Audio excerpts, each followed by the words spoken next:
ตอกจ้ะโอ้ระวังมันหล่นสิหัวเด้อเลี้ยงจับไปเนี่ยจับเมียนเถิงอยู่บ่ฉันแกด่ารอมฮะเนี่ยประบาดแม่บักไก่จังนะลูกเจ้าก็แห้งขี้ดื้อลูกเราก็ขี้ดื้อลูกพ่อบักไก่อีกมาแล้ว2คนนั้นอ๋อต่อมุมนี้มาตะปูเก่าแล้วนี่ตะปูเก่าใช้งานได้ก็พอแล้วจังเลย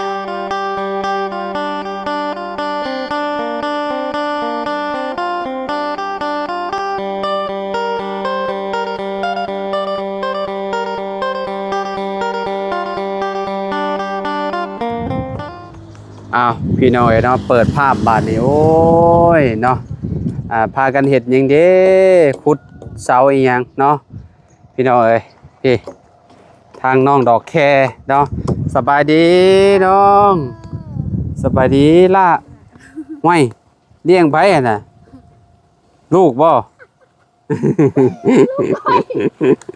ก็หยอกน้องเลี้ยงอะเดะบ่น่ะเนาะอะเดะขออนุญาตแน่เนาะยังคือได้มาพังหลักพังยังอยู่แถวนี้บ่ซอยแม่จิดีให้เราอันนั้นมุงหลังคาเสาเรายันดึงน้ำฝนโอเคเอาอันนี้แม่นเนาะโดยหลัก4ต้นแล้วก็เอาผ้ามาคลุมแม่นบ่โดนดอกอดเอาเนาะประมาณโอ้ว่าบ่โดนก็ประมาณเกือบอาทิตย์พุ่นแหละอันนี้ก็ฝนตกจังมื้อใดเนาะแถมว่าถึกแดดเพราะว่าบางเช้านี่ซุมเฮาเอาสร้างแหล่มาเรื่องเฮือนเรื่องซ่าน้องใจดีนี่แหละพี่น้อยเนาะแล้วก็ได้ตกลงกันแล้วเนาะที่ให้สร้างแหล่เพิ่นเป็นคนเฮ็ดแรกๆเราราคา45ล้านทั้งนี้ก็ง่ายงืบเลยพี่น้อยเนาะเฮือนขนาด7x6นี่มันราคา40ปลายล้านเลยบ่วะทางสร้างแหล่เพิ่นเว้าผิดพี่น้อยเนาะบัดนี้ชุมเฮากันเลยว่าอยู่ในระหว่าง30ล้านได้บ่คันว่าบ่ได้ก็บ่เป็นหยังบ่เอาเราก็เลยว่าเอา30ล้านก็เอาเนาะ30ล้านพี่น้องเนาะก็ถือว่าตกกันบ่แม่นตกลงกันเรียบร้อยแล้วเนาะมื้อเช้าเห็นบ่เห็นชุมข่อยอยู่บ่มื้อเช้าเห็นอยู่น้องก็เห็นว่าชุมข่อยเฮ็ดหยังเมื่อวานนี่มื้อเช้านี่เห็นยุบมาหลายคนแต่น้องก็ยังคิดว่ามาวัดยังเงินสักอย่างเลยที่ถามแม่จะดีว่าเขามายังเขามาทำเขาสิเฮ็ดเฮือนให้แล้วว่าแล้วก็ดีใจแทนเราดีใจนำที่เราได้นี่แหละพี่น้องเนาะพากันวัดไว้คร่าวๆซื้อโดยเพื่อนน้องเพิ่นนี่แหละเพื่อนน้องใจดีเพิ่นนี่แหละตามรักแล้วก็สิเอายับมาพี่แหละพี่น้องเอายับมาอยู่พี่เนาะเอามาอยู่พี่เพราะว่ามันสิขึ้นเวลาเอายกเคลื่อนขึ้นแล้วมันสิบังต้นเสาแน่พี่น้องเนาะต้นเสาไฟเนาะคันว่าเอาไปอยู่มุมนั้นเนาะเฮาก็สิเอายับมาพี่ยับมาพี่แน่เนาะพอดีเลยสิเป็นหน้าบุ้งหน้าบ้านตรงนี้เนาะบางทีก็สิเอาบันไดน่ะสิขึ้นทางนี้เนาะมันเป็นสิแบบทรงขึ้นเฮือนอาเจืองเด้พี่น้องเนาะแบบเดียวกันเนาะย่างขึ้นจากนี่เลยแล้วก็ไปแบบนี้เนาะเอาถ้าเบิ่งนำกันบัดอยู่เคลื่อนยกซ่านขึ้นพี่น้องเนาะโดยเอาเนี่ยสิเอายังมงบาทนี่เอาสักซีเรายืมสักซีน้องก่อนบัดว่าอันนั้นประตูเด้เห็นเอาประตูเก่านะสักซีตัวนั้นคือสิได้อยู่บ่มันมีจักแผ่น3แผ่นแล้วก็เอาตัวนั้นนำแล้วเราสิเอาอยู่เฮือนแม่เราอีกแล้วมี 2-3 แผ่นอยู่กะกบแล้วแบบว่าอันนี้ก็บ่ได้กว้างปานใดแผ่บัตรบ่มีบ่มีใช่ไม้เราไปเอาไม้อยู่ใช่จ้าเรายังไปตัดเด้น้องก็เลยเอาพังหลักก่อนเด้เอาพังหลักก่อนแล้วเรามาก็ใส่เลยไปตัดไม้อยู่ป่าพุ่นโดยทางพุ่นแล้วเราไป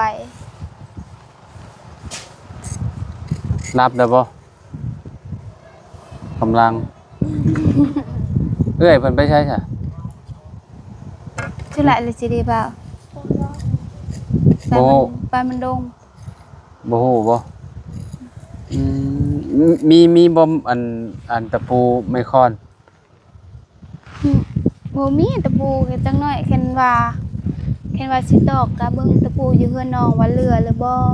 ก็สิเอาตัวนั้นตะปูของน้อง บ่คันนี้คันมีแพรบัตรเอาแพรบัตรคุมก็บ่ยากดอกอันนี้เอาคุมไว้เลยเดี๋ยวคุมยาวๆไว้เลย มันก็สิบ่นั่นปานใดบ่ยากเฮ็ดอันนี้บ่ยากอันนี้ดอก โดย แบบแพรนั่นเด้อันแพรบัตรนั่นเด้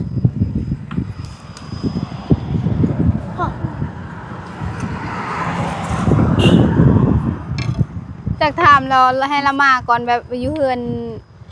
อันนั้นแม่เรามีบ่เพบัตนะเห็นว่ามีก็สบายเนาะ แม่นคุมมาเลยนั่นล่ะใครเนี่ยแต่มันอยู่บ่ใครเนี่ยแต่มันอยู่ห่มมันบ่เป็นมันบ่แดดปานใดแต่มันก็บ่ค่อยแตกปานใดดอกเสา โดย มันก็ธรรมดาอยู่ อันนี้ก็ยากเลยเด้อ บ่นี่มันทำอันนี้ธรรม อัน ดา นี้ อยู่ แตกหมดแล้วนี่ บ่เป็นหยังอันนี้บ่เป็นหยังดอกอันนี้มันธรรมดาอยู่ธรรมดาอยู่เพราะว่ายังสิบากอยู่เด้เสาน่ะยังสิบากอยู่เฮายังสิผ่าอยู่เด้ เอาผ้า แม่นผ่าเอาประกบกับเสาเด้กับตีนมันเด้ โดย ประกบตีนมัน อันนี้น่าสิเป็นทางหัวหรือว่าทางตีนเนาะอันนี้ทางตีนนี่ก็เจ้าบากไว้เลยทางตีนมันทางตีนนี่เบิ่งทางนี้แม่นบ่ทางตีนบ่อันนี้ก็ทางตีนนี่ตัวนี้นี่ก็เจ้าหมายไว้ทางตีนมัน เบาหน้าแกนั่นอยู่หน้าอะไรหน้าต้องตามเหมือนมัน มันตาก มันถึกน้ำ เย็ดจุกบ่อายุเรียก ว่ามันถึงน้ำลายบัดนี้มันถึกแดดมันห่าวบัดนี้มันเป็นไหม้เด้ โดย มันก็แยะกันยังแหละถ้าไหม้เฮาตัดมาได้เป็นปีเป็นหยังแหละมันเวลาเอาตากแดดแบบนี้ก็บ่เป็นหยังมันก็จะบ่แตกได้อยู่พี่น้องเอ้ยเนาะ โดย มาแต่ใช้มื้อนี้ บ่อยืน อยู่เฮือนบ่บนมือบ่ โดย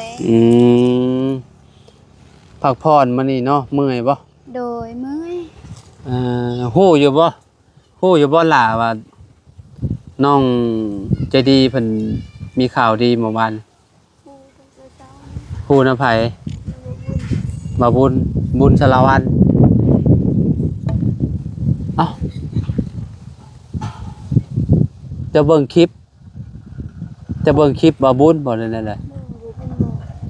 บ่บุญบอก เรามา แล้วก็สิฮู้มื้อนี้เนาะเมื่อวานเนี่ยบ่ได้ฮู้เนาะ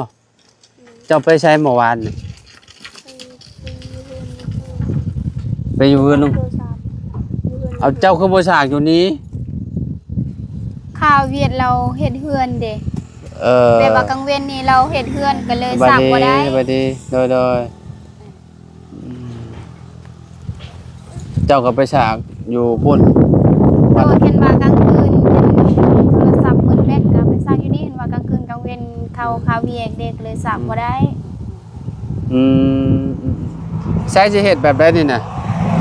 บ่ น่ะเปิ้นปฏิบัติเหมือน สิมุ่งแบบใดอันนี้ ปฏิบัติเฮากี่ตรึกดาดโดกะแฮอคีดาวเออมดาวเอและหวยจนตาเอา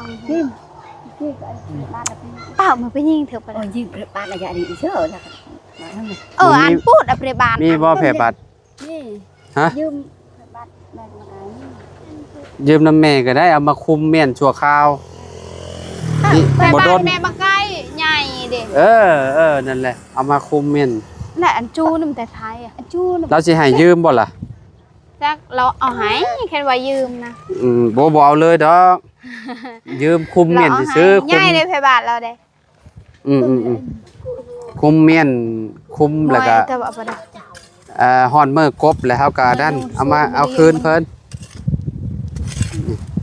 เอามานี่แหละมาคุมเมียนคุมมันเมียน น้องเลี้ยงรถฮะก็ฮู้ตามหลังหมู่พี่น้องเอ้ยเนาะเออ หมู่คู่ได้หมดแล้วยังแต่น้องเลี้ยงเนาะชีวิตอยู่ว่าวัฒนาน้องเลี้ยงมีเอื้อนคือเขา โอ้ยเนาะเอาคนเฮาก็อยู่น้ำมูลวาสนา โด คือกันนั่นแหละ ยเป็นนวัสนาแล้วเนาะ โดยกดเอาเด้อล่ะเด้อกดเอาเด้อทางน้องเลี้ยงพี่น้องเอ้ยโอ้ยเนาะกดเอาเนาะ เอ้ย ขุดได้บ่ได้ ขุดวันนี้แหละ เอาแพรบัตรมานี่เอามามัดแล้วก็อันนั้นเลยบัดนี้ โดย คะแนนเฮาบ่อยากอันนั้นก็ได้โฮมเมียนโอ้มีน้ำใจเด้น้องๆแค่ แล้วว่าพรุ่งนี้แบบว่าพรุ่งนี้ไผจับให้เด็กน้องก็เลย แบบว่าอยู่เฮือนมื้อนี้ก็ซอยเราเลย ยากลูกเนาะ โดย ยากน้ำมันอะแดะแน่แหละพี่น้องเอ้ยเนาะอะแดะก็คะแนนเพิ่นบ่นอนก็บ่ได้เฮ็ดเวียก หมดคืนเรานอนอยู่เฮือนน้องเมื่อคืนนี้ก็ให้โอ้ยหมดมือหมด เอา คืน เมื่อคืนนี่ก็ไปนอนเฮือนเจ้าบ่ โดย เป็นหยังคือไปนอนเฮือนเจ้าฝนบ่ได้ตกก็ไปนอนเฮือนเจ้า บ่แม่นเราแบบว่าเราย่านผัวเราเด้ โอ้ยันผัวมา โดย แม่นแล้วบางทีเพิ่นมากลางคืนเนาะ โด ยัน ย แบบว่าลิ้นนั่นลิ้นนี่ไปแล้วยันแบบมาบุกเพื่อนเมียโยลายเด้แบบนี้ ย่าน เนาะ เนาะ แม่นแล้วพระสิบ่ยานเป็นผู้หญิงซ้ำ โดย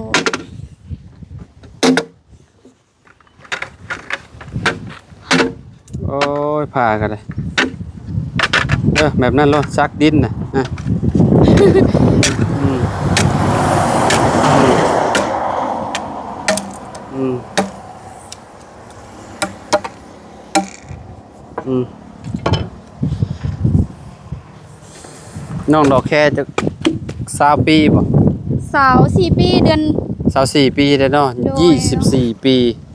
ฮอดเดือน8ก็25ปีเดือน8วันที่9 แสดงว่าเริ่ม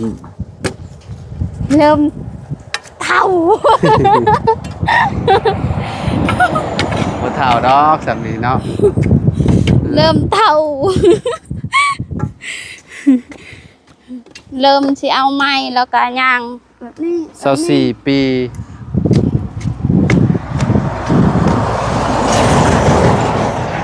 อันนี้ต้นหยังกันนี่บ่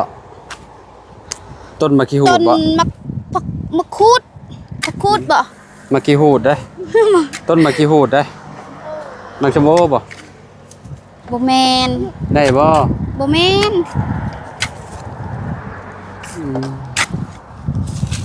อืมเอาตะปูมาตอกนี่ตะปูมาตอกใช่มีบ่ตะปูนี่แหละแพรบัตรตัวนี้แหละได้เลยคุมเมียนล้นบ่ยากอันนั้นบ่ยากเห็นห่าง นี่ปูสนีล้นนี่ปูคุมเมียนล้นปกเมียนล้นจะใช่นะ เอาตัวปู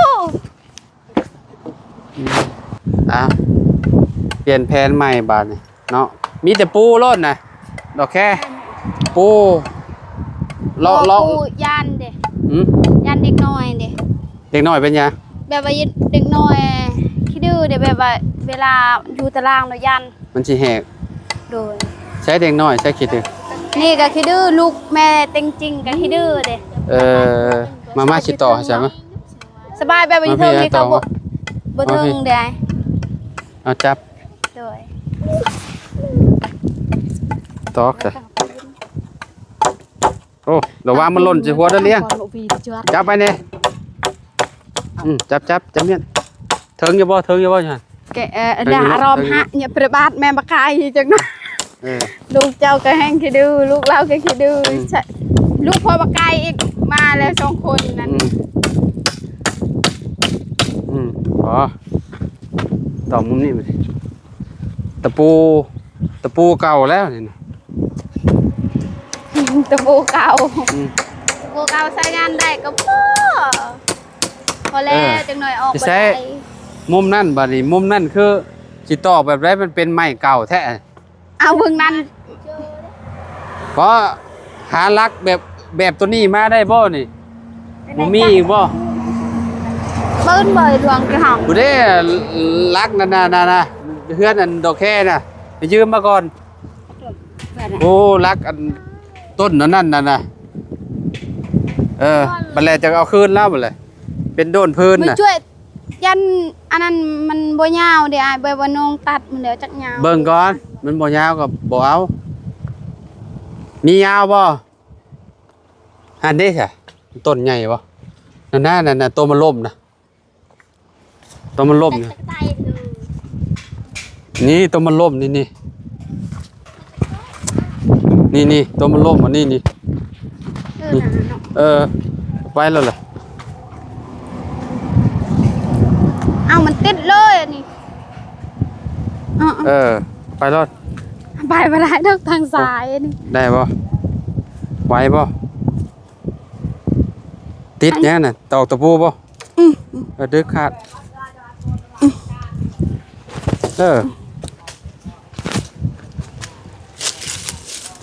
มาเหมือนพี่น้องเนาะ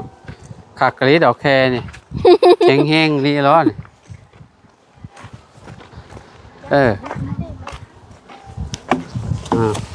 อ้าวได้แล้วบัดเปลี่ยนไหมซอยลูกน้อยก็ยังกินนมอยู่เนาะจะซอยเพิ่นนี่แหละพี่น้องได้บ่ดอกแค่ เด้ย มันมีอันนั้นบ่เพราะมันมีมาขีนลายไว้จ้ะโอ้มาขีนลายเลยว่าสิพูแบบนี้พี่น้องแต่ว่าเพิ่นยันเด็กน้อยแบบขี้ดื้อว่าซั่นยันมาจีกันแพ้บัตรไม่ตัวนี้ใครเนี่ยแต่มันอันนี้มันแก่นนี่มันแก่นเนี่ยแต่มันบ่แก่นโอ้มันแตกคักปานยังแล้วมันเป็นไม้ซ้ำ ว่าลูกอ่ะ ลงได้บ่มันจะมาอักจริงด้วย โอ้ยังสูงอยู่เนาะกระยะเฮากระตอกใส่อันนี้เนาะตองข้างๆมันเนาะตอกจะตั้งข้างมันวะ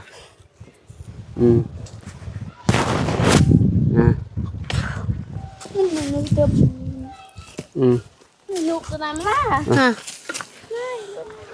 นี่ตอกเส้นนี้แล้วก็ตอกใส่ตั้งข้างมันเนาะเอาขี้ดินใส่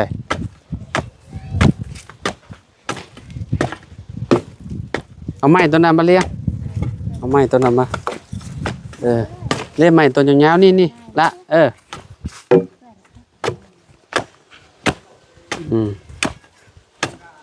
โอเคเอาใส่นี่เอาตัวนั้นเอาวางใส่หันโอเคจำให้ได้ป่าวแบบนึง โอ้ เลย อันนี้ได้นี่ มันยังบ่ทนทาน ต่อก่อน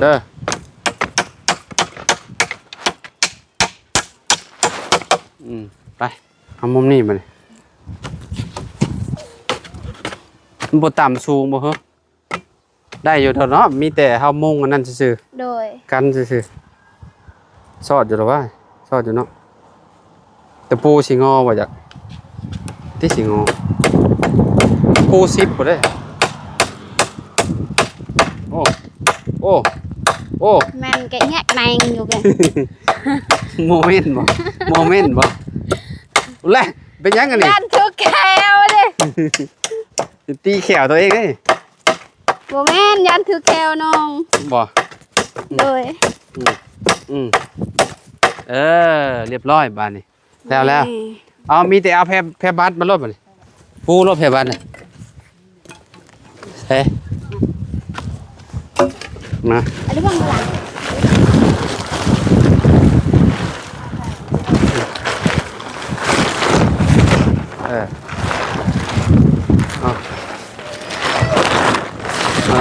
ลบไปลูกมีแต่หาเสื้อมามัดได้อยู่ ช่วยสมัคร โอ้ยพี่ต้องมาฮอดพี่คุ้มน่ะว่าคุ้มนั่นแล้ววะเนาะทางนี้พี่ ทาง สุด ได้ แล้วบ่ ยาวกว่า สุดแล้วบ่ นี่ทางนี้ยาว ได้ ตัดก่อน เอาดึงไป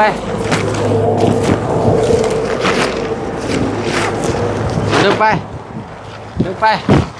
จับเลี้ยงทางนั้นพร้อม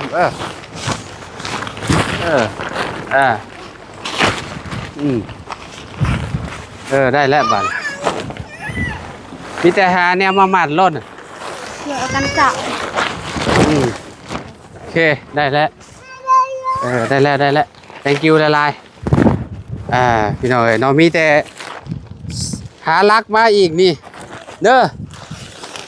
ยินบ่ โดย อันน่ะสลี่นี่หาลักมาคุดอีกลักหนึ่งอยู่นี่มันบ่เทิงเด้ไม่มันบ่เทิงน่ะเอามาต่ออยู่นี่ บ่สิคุมว่าต้องใส่อันนี้ก่อน แมนใส่รถใส่หลังคามันพร้อมเอาออกก่อนเดี๋ยวใส่เอาหาแนวมาหมัดโอ้โจ้ไว้กาดขึ้นเอายับไปพุ่นแหละ